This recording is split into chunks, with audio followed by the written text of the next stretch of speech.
Pour accéder au chantier, il faut monter sur ces échafaudages à une quinzaine de mètres de hauteur, juste sous le plafond de la chapelle, là où l'entreprise de maçonnerie a commencé à rénover les voûtes de la nef.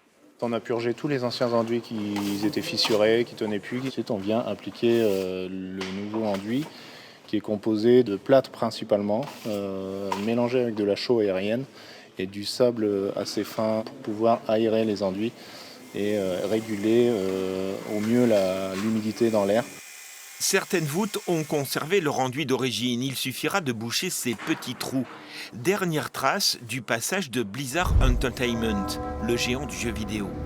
En 2022, ces équipes avaient accroché de grandes peintures au plafond de cette chapelle désacralisée. Le baroque avait alors laissé place au fantastique, le temps du tournage d'un clip pour annoncer la sortie du jeu Diablo 4.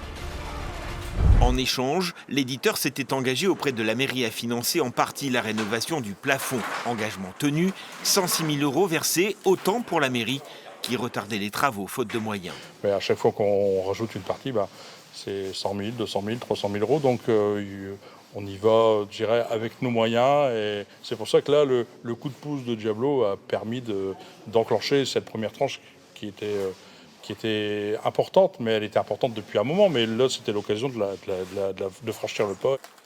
Et les arches en pierre seront elles aussi rénovées, nettoyées grâce au latex.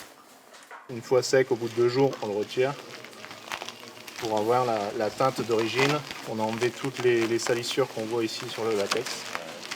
Les travaux s'étaleront ainsi jusqu'au printemps dans cette chapelle du XVIIe siècle, un joyau de la ville, classé aux monuments historiques depuis 1920.